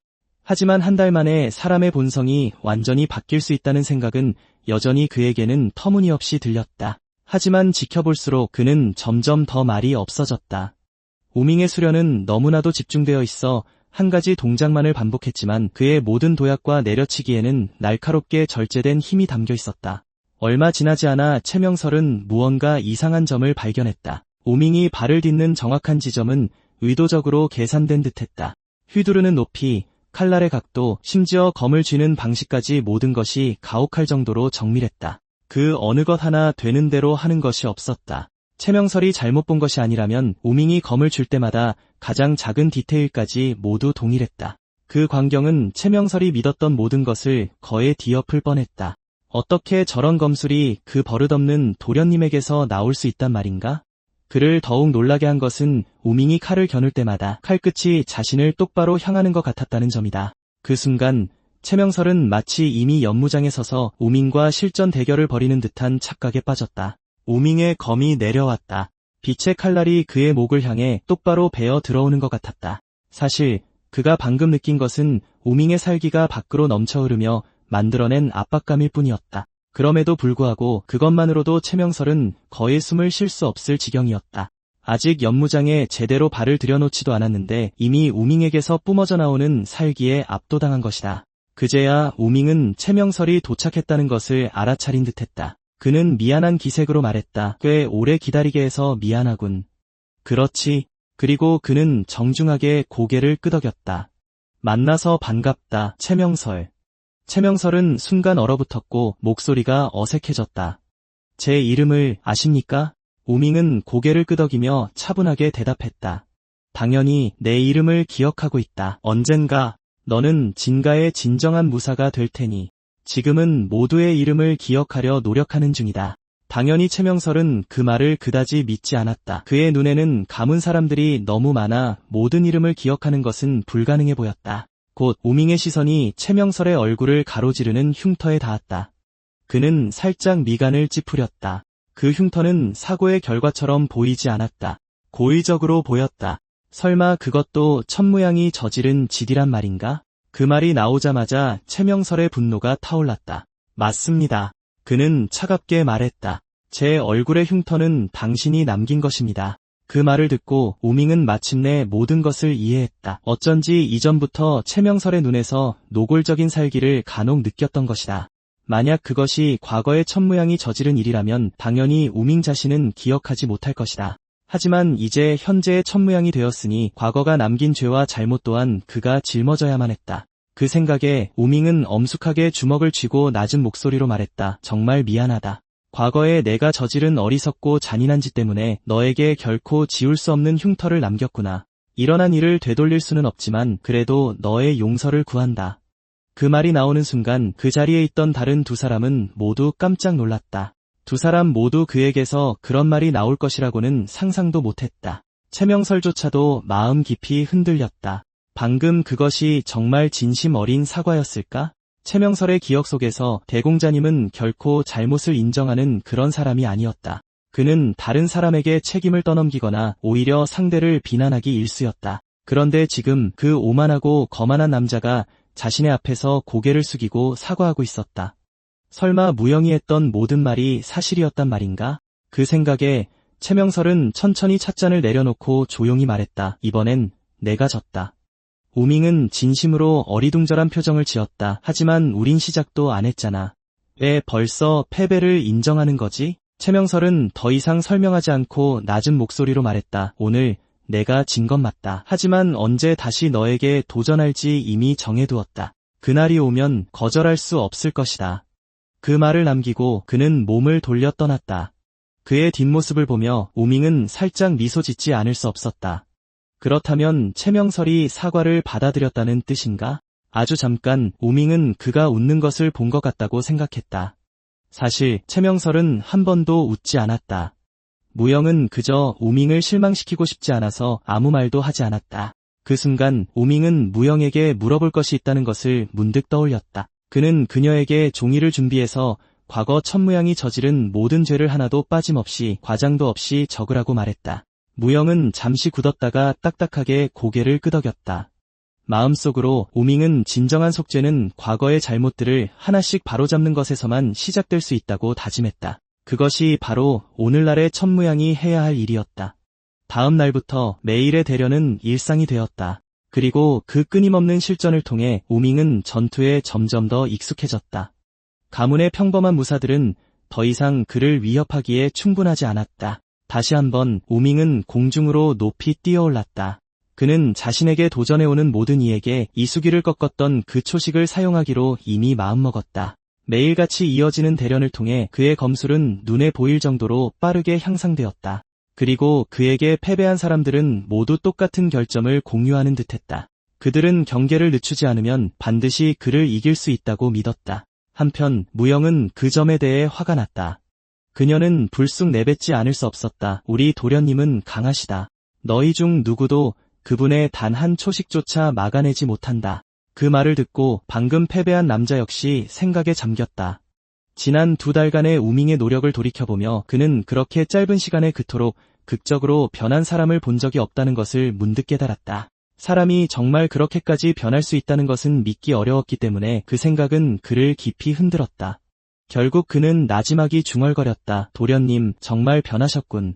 그리고 그 모든 날들의 계속된 대련 후에도 우밍은 아직 단 한 번의 패배도 겪지 않았다. 이제 그는 이미 천양신공을 7성까지 밀어 올렸다. 하지만 그의 몸속에 자리 잡은 한기는 여전히 사라질 기미를 보이지 않았다. 그 한기는 그의 임도경맥을 완전히 막고 있었다. 단전의 진기는 바다처럼 가득 찼지만 여전히 완전히 통제할 수는 없었다. 만약 억지로 돌파를 시도한다면 그의 경맥은 그 자리에서 터져버릴 것이고 일단 그렇게 되면 그 결과는 재앙과 같을 것이다. 결국 천양신공은 기초적인 무공에 불과했다. 순양신법이라 할지라도 이미 한계에 가까워지고 있었다. 설마 우밍에게는 정말 다른 길이 없어서 천령각에 들어가 더 깊은 신법을 수련하는 것만이 유일한 선택지란 말인가. 하지만 바로 그때 무언가 지극히 중요한 것을 잊은 듯한 강한 불안감이 그의 마음속에서 갑자기 솟아올랐다. 바로 다음 순간 우밍은 기억해냈다. 지금은 수련에 대해 계속 생각할 때가 아니었다. 그는 즉시 준비해야 했다. 왜냐하면 오늘 그가 갈 곳이 없었을 때 그를 거두어 주었던 바로 그 은인인 가주가 돌아오는 날이었기 때문이다. 우밍은 서둘러 새 옷으로 갈아입었다. 그리고 잠시 그는 그 남자를 보았을 때 그를 아버지라고 불러야 할지조차 알 수 없었다. 왜냐하면 정말로 한때는 그 남자를 아버지라고 부를 수 있기를 남몰래 꿈꿨던 순간이 있었기 때문이다. 하지만 바로 그때 겁에 질린 하녀의 목소리가 갑자기 우밍의 귀에 들려왔다. 그는 그녀를 즉시 알아봤다. 그녀는 우밍의 시녀 중 한 명이었다. 그녀는 숨을 헐떡이며 우밍이 위험에 처했으며 지금은 우밍의 약혼녀와 함께 있다고 전했다. 그 말에 우밍의 심장이 쿵 내려앉았고 순간적으로 들은 말을 이해할 수 없었다. 그 시각 우영은 땅에 쓰러져 걷잡을 수 없이 떨고 있었다. 그녀가 들고 있던 음식은 이미 바닥에 다 쏟아져 있었다. 그녀 앞에는 눈에 띄는 미모의 여인이 서 있었다. 마치 우영이 용서받지 못할 짓이라도 한 것처럼 여인의 얼굴에는 분노가 가득했다. 하지만 사실 우영은 실수로 그녀의 옷에 음식을 쏟았을 뿐이었다. 우영이 그토록 겁에 질린 이유는 간단했다. 눈앞의 여인을 알아봤기 때문이다. 그녀는 절대로 거슬러서는 안 될 인물이었다. 여인이 천천히 입을 열었다. 내년이 내 옷을 더럽혔구나. 사과 한마디로 깨끗해질 옷이 아니다. 당가의 법도에 따르면 이는 사형에 처할 죄다. 그 말을 남기고 그녀는 떠나려는 듯 몸을 돌렸다. 하지만 칼을 든 호위 한 명은 그 자리에 그대로 서 있었다. 날카로운 소리와 함께 검이 칼집에서 뽑혀 나왔다. 그때 하녀가 달려오며 소리쳤다. 살려주세요. 하지만 그녀는 너무 늦었다. 호위의 칼날은 이미 내려치고 있었다. 그 위기의 순간 우밍의 모습이 번개처럼 나타나 단일격의 호위의 공격을 막아냈다. 그 광경에 현장에 있던 모두가 경악했다.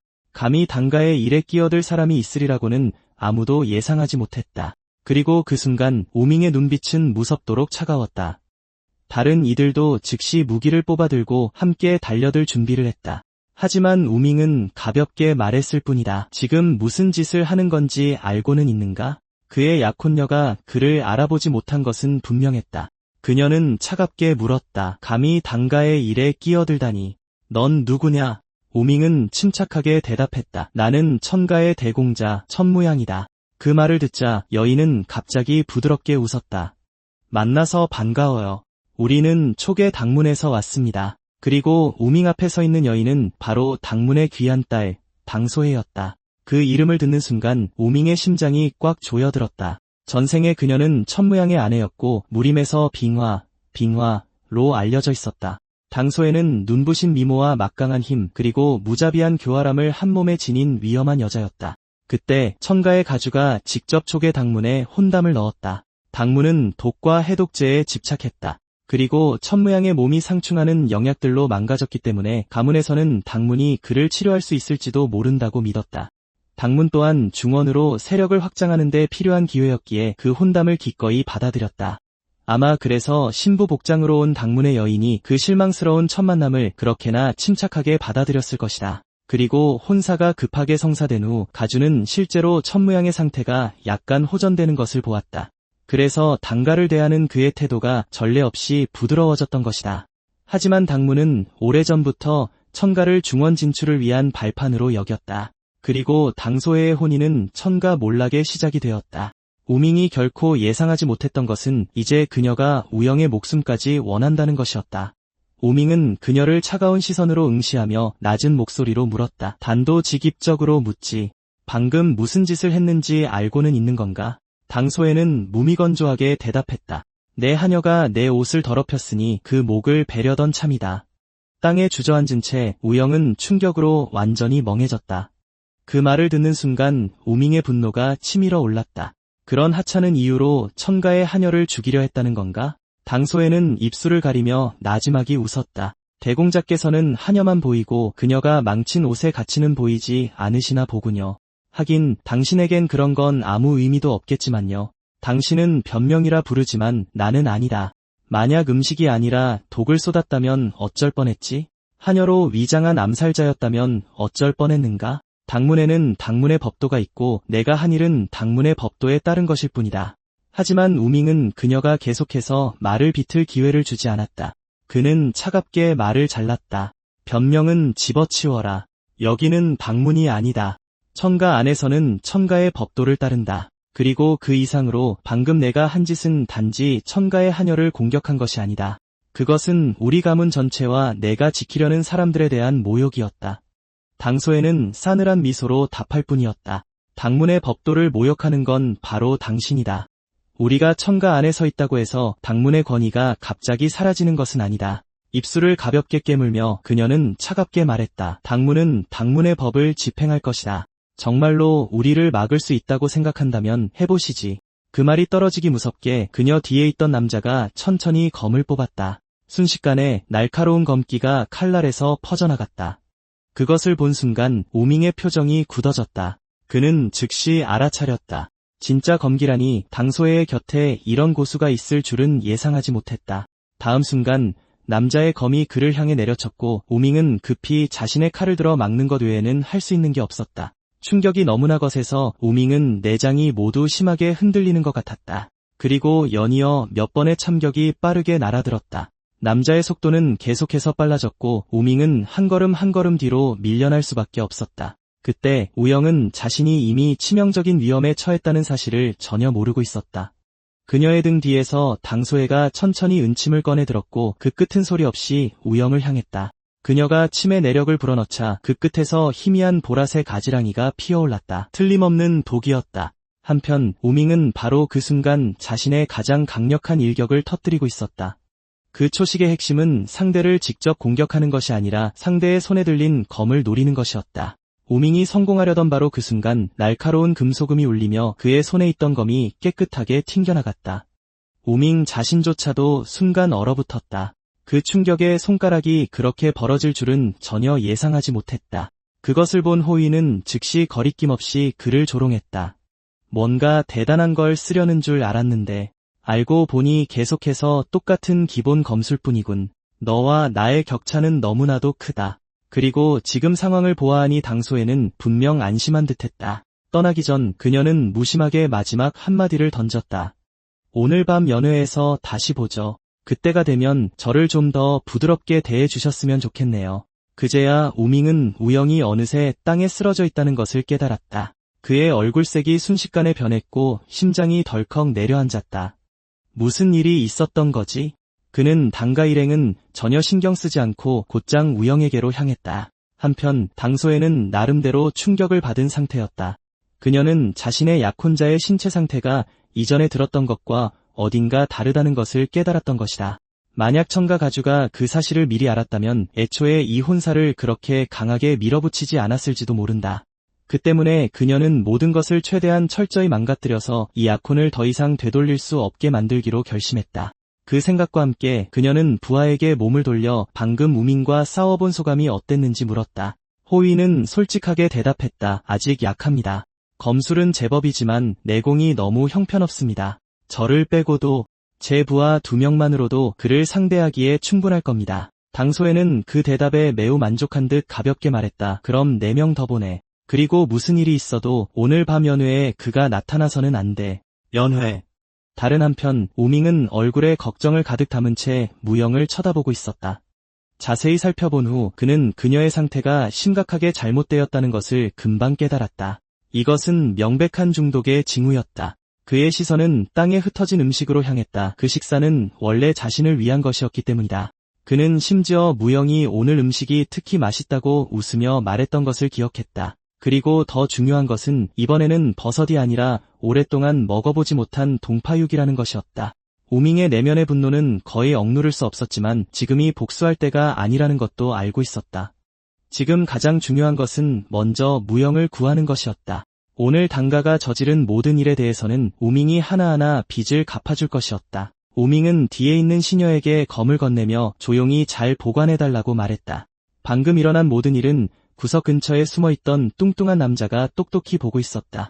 잠시 전 의원이 무영의 중독 증상을 일시적으로 억제하는 데 성공했다. 하지만 정말 골치 아픈 부분은 이것이었다. 만약 그 독이 정말로 당가에서 온 것이라면 오직 당가만이 그것을 치료할 수 있을지도 모른다. 독성은 잠시 억제되었지만 독은 여전히 무영의 몸속으로 조금씩 퍼지고 있었고 이는 그녀가 여전히 매우 실질적인 위험에 처해 있다는 것을 의미했다. 우밍은 검을 들고 떠나려 돌아서며 화옹에게 남아서 무영을 잘 돌보라고 말했다. 오늘 밤 가문 연회가 있었고 가주의 아들로서 그가 불참할 수는 없었다. 우밍은 이미 결심을 굳혔다. 오늘 밤 그는 그들에게 진정한 광기가 어떤 것인지 보여줄 것이었다. 동시에 숙부 또한 무언가 잘못되었다는 것을 감지했다. 당가가 아무 이유 없이 천가에 나타날 리가 없었다. 그는 형님이 왜 당가를 이 일에 끌어들였는지 이해할 수 없었다. 그들은 기회만 주어진다면 천가를 통째로 삼켜버릴 그런 자들이었기 때문이다. 바로 그 순간 숙부는 갑자기 극도로 무서운 살기를 느꼈다. 그 살기는 본능적으로 그의 몸을 멈추게 했다. 천가 내부에서 그토록 악랄한 살기가 터져나온 것은 작은 일이 아니었다. 숙부는 즉시 완전히 경계태세를 갖추었고 그 살기의 근원이 자신의 뒤에 있는 숲이라는 것을 금방 깨달았다. 그 순간 우밍은 손에 든 검으로 계속해서 내리치고 있었고 그의 앞에 큰 나무는 이미 깊은 칼자국으로 뒤덮여 있었다. 우밍 자신은 숙부가 지금 그의 뒤에 서서 조용히 지켜보고 있다는 것을 알아차리지 못했다. 숙부는 우밍을 보며 생각에 잠겼다. 왜냐하면 그는 이미 이것이 하늘을 가르려는 검이 아니라는 것을 알 수 있었기 때문이다. 이것은 완전히 다른 목적에 의해 움직이는 검이었다. 우밍의 눈에 서린 분노와 살기는 숙부에게 모두 명백히 보였다. 그리고 그 때문에 숙부는 똑똑히 볼 수 있었다. 우밍이 방금 내리친 모든 일격은 상처를 입히기 위한 살수였다. 그것은 숙부를 불안하게 만들었다. 만약 우밍이 계속 이런 식으로 간다면 한 걸음만 잘못 디뎌도 정말로 주화인마에 빠질 수 있었다. 다음 순간 우밍은 다시 한번 잔혹한 힘으로 검을 내리쳐 그의 앞의 나무를 깨끗하게 두 동강냈다.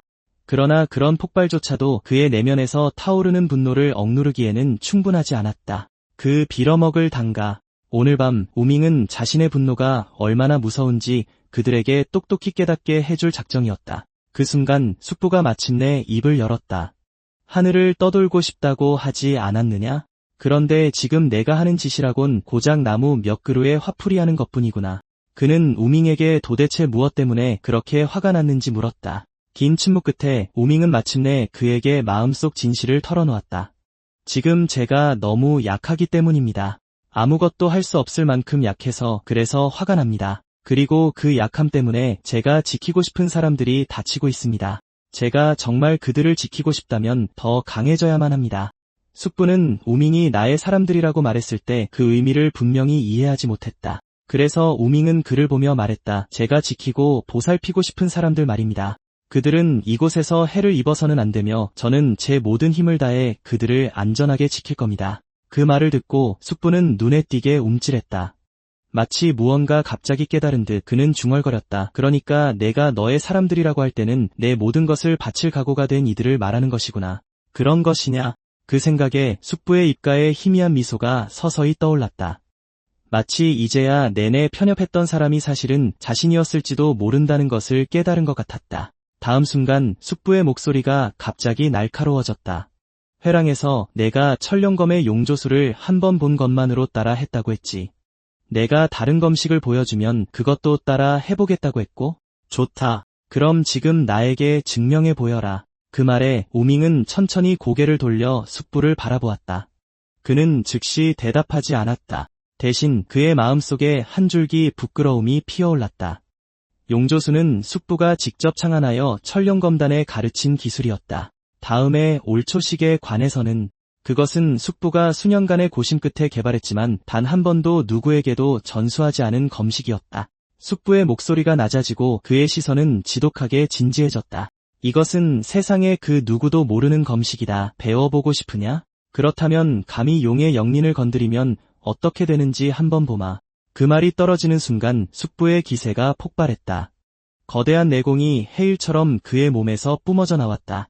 이것이 바로 천룡검을 극한까지 밀어붙였을 때의 모습이었다. 그리고 숙부가 펼치려는 초식은 용노라 불렸다.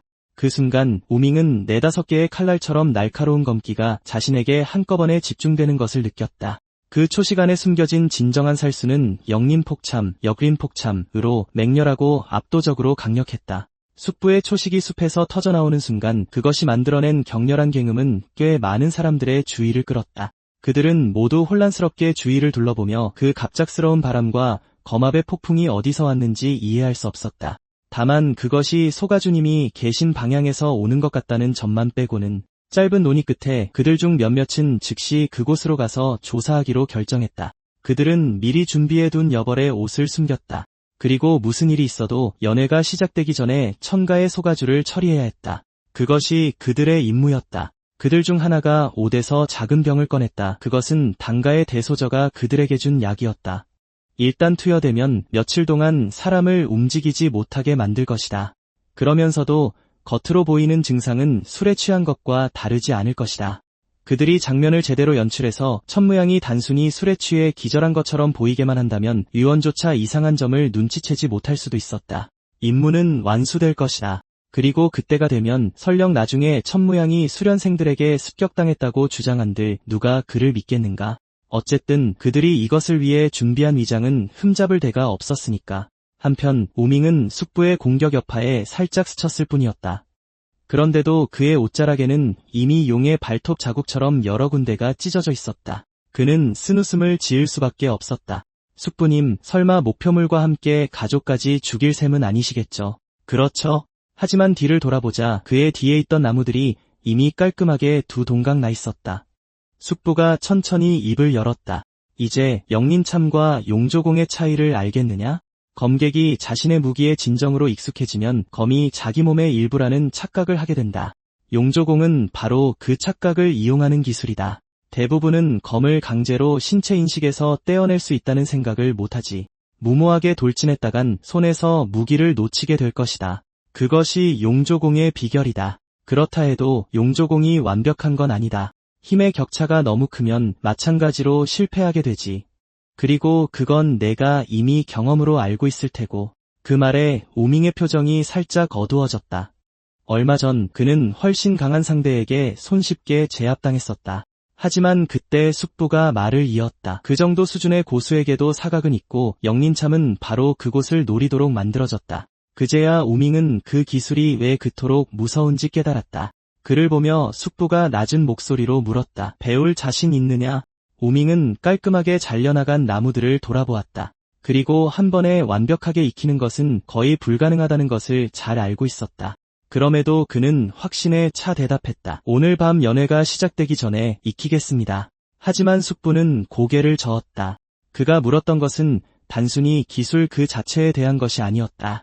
그 말을 듣고 우밍은 잠시 멈칫했고 이내 숙부가 진정으로 의미한 바를 깨달았다. 희미한 미소가 그의 입가에 걸렸다.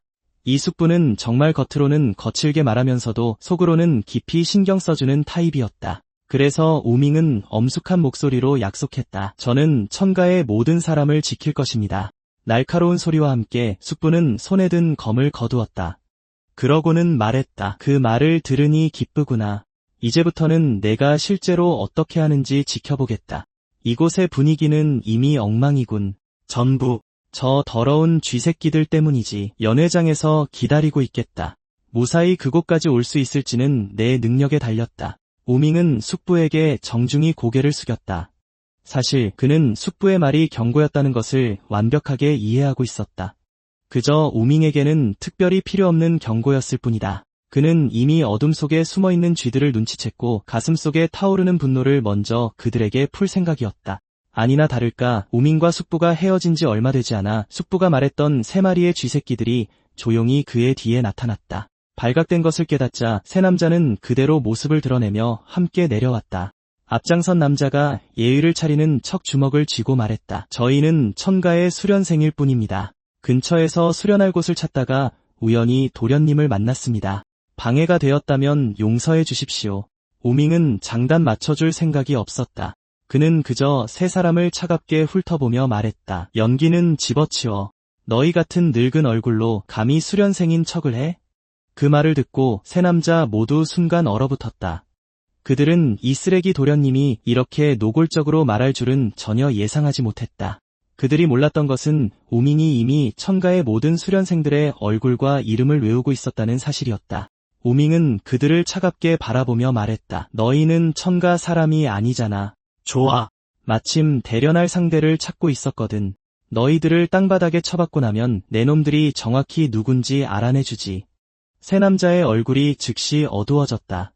계획이 시작되기도 전에 정체가 탈로 나버렸다. 그래서 그들은 연기를 포기하고 마비독을 사용해 우밍을 직접 제압하기로 했다. 천가는 어쨌든 무가였고 저택 곳곳에서 온갖 크기의 수련장을 찾을 수 있었다. 최근 우밍에게 패배했던 수련생들은 거에 홀린 듯 자신도 모르게 하나둘씩 모여들었다. 니지오도 그들 중 하나였는데 그의 안에는 여전히 완고한 집착이 불타고 있었다. 언젠가 그는 우밍에게 빼앗긴 모든 것을 되찾을 것이었다. 그리고 니지오뿐만이 아니었다. 채명설도 그곳에 있었고 조용히 자신만의 집착을 품고 있었다. 다음번에 우밍과 정면으로 맞붙을 때는 절대로 다시 지지 않을 것이었다. 바로 그때 뚱보가 갑자기 입을 열었다. 여러분, 문제가 생겼습니다.